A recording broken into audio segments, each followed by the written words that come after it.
Are you curious about the hot economic topics from inflation to the housing market? Tune in to learn more.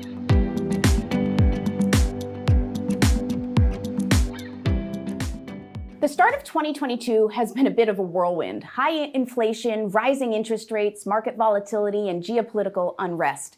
Today, we're going to discuss these issues and what it means for you with Dave Geibel, president of Girard Univest Wealth Division, and Brian Gresbin, president of mortgage banking at Univest. Dave, I'm going to start with you. Inflation is at a 40-year high right now. Can you explain what inflation is and how that impacts things like market volatility and rising interest rates? Sure. So inflation is the measure of prices rising on goods and services over time. And as you've mentioned, inflation has been very high, at 40-year high. The other thing that inflation measures is the reduction of buying power. So if your income isn't going up with inflation, then that means you don't have as much buying power to buy other goods and services, perhaps consumer discretionary, or go on that vacation that you wanted to because you're paying more for things like gas and food. In order to combat inflation, the Federal Reserve's job is price stability. So they have to raise interest rates to help reduce inflation. So we've seen the Federal Reserve already raise interest rates 3 times this year. And in fact, the market almost preceded or knew that the Fed was going to have to do this because they see the same inflation data that the Fed sees. So in the first and second quarter of this year, we've seen exceptionally high market volatility in both the stock and the bond market. And the Fed has talked about inflation in all of the reports and the fact that they're going to have to raise rates even more to bring inflation down. So we should expect at some point inflation will cool, but it's going to be under the specter of higher interest rates, higher borrowing costs for the consumers. Thank you for that insight. I want to move over to you, Brian.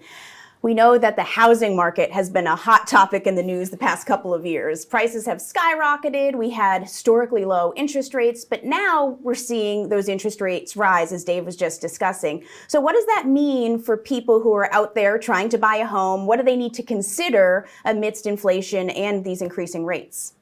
Yeah, so as you talked about, Nicole, rates are higher than they were over the last 2 years, and that's impacting the supply and demand of housing, similar to inflation.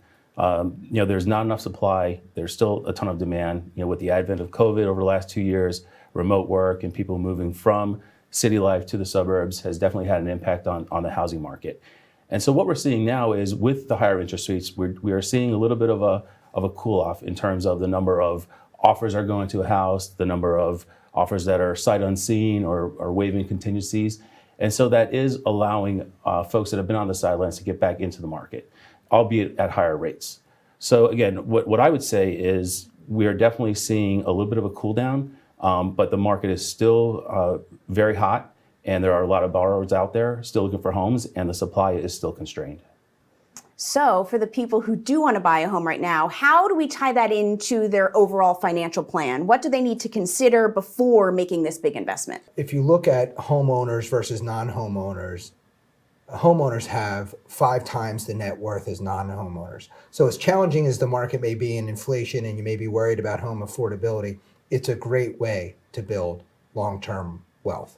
There's also a lot of advantages to owning a home. For example, rents can go up with inflation, which is really high right now. But when you buy a home, your mortgage is fixed and that payment's fixed. So it may seem a little high to you right now, but as your income goes up over time, that mortgage will become more and more affordable. There's also tax incentives to owning a home. So for example, your mortgage interest is still tax deductible, and potentially a portion of your real estate taxes is tax deductible as well. So the long-term benefit in your overall wealth building plan, owning a home is much better option than renting.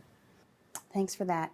So given all of these factors with the rising interest rates and inflation, and we maybe can figure it out how it fits in a financial plan, but what would you say to someone who's still a little trepidatious about entering the home buying market?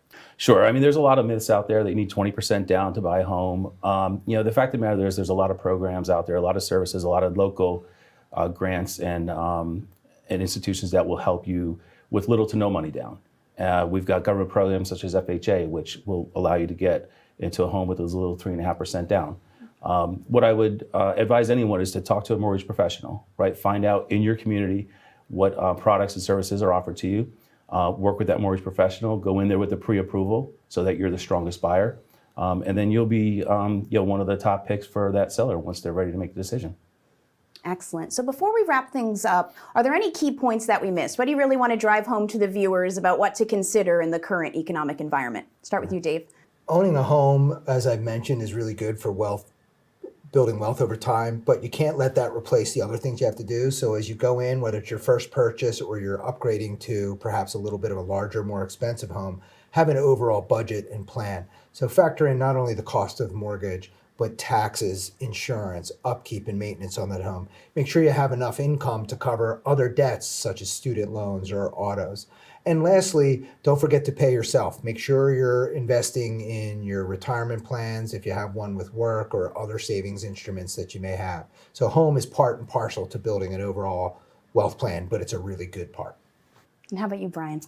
So as Dave said, it's a great investment. It is the American dream. I would say contact a mortgage professional. Do your diligence on that. Do your research. Get pre-approved, and you will be the best person for that seller once they're ready to make a decision to give that home to you. Great. Thank you so much. And thanks to everyone for tuning in. Everyone at Univest is here to help, from our mortgage loan officers to our financial advisors at Girard, a Univest Wealth Division. To learn more about how we can help you with your financial journey, visit us at univest.net.